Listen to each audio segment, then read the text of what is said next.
This is our mudroom a year after we moved in. I cleaned it all up and it was ready to be used. But once we threw another kid in the mix and some traveling, it just became a dump zone. I kept trying to clean it up every so often, but in reality with the seasons changing, it would just be really hard to keep up with swapping things out. So I'm tackling the mudroom once again, but this time I'm starting with the actual armoire where we store a lot of our tools in here. But because it's not organized, it's really hard to find things in here, and we tend to just shove them back in since there's no home for these things. So I started off by laying some of these clear bins out in order to create categories for everything that we store in the actual armoire. Having all these smaller tools made it really hard to find in the armoire, so I went ahead and I dedicated this whole bin to paint related items. Now this is only the small items for painting that kind of got lost and were hard to find. Then these next two bins I dedicated to hand tools like hammers, measuring tapes, utility knife, tons of different screwdrivers, and so much more. But my goal wasn't to actually perfect the organization in each bin, it was just to actually group them so that when we go into the armoire, I know where to find things.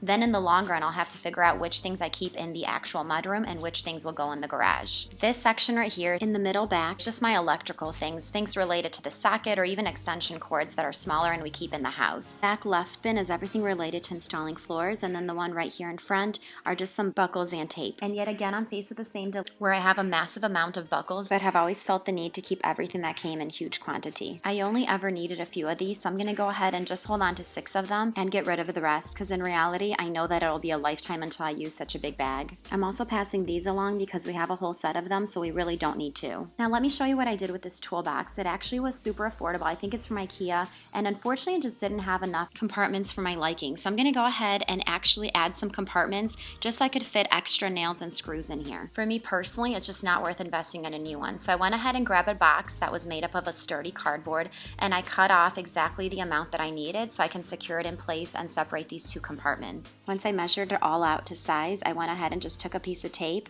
put tape on each side, and made sure that it's secure from both ends instead of just one end. I secured it to the bottom of this toolbox, but you can actually secure it on both ends if you would like. I recommend secure it on the bottom and on the sides just so it actually stays in place for long. And just like that, I have another compartment where I can separate these little screws without them mixing around. So I'm gonna go ahead and do this again to any compartment where I actually have extra space and can store more things in it, because it just feels like a waste of space to actually have nails and screws in half empty compartments. I absolutely love finding creative ways to increase our space and make things more functional. So this was absolutely something that I enjoy doing. So here's a reminder of what it looked like before and how it turned out after I actually categorized things. So much better and so much easier to find things. I'm actually excited to go into the mudroom and work in there and use the tools. So here's what the mudroom looks like after. It may not be perfect, but it is super functional. I'm able to actually store all our summer water things above the washer and dryer, so it's really easy to grab and put away. Now that everything has a home, it should be much easier to maintain and keep up with.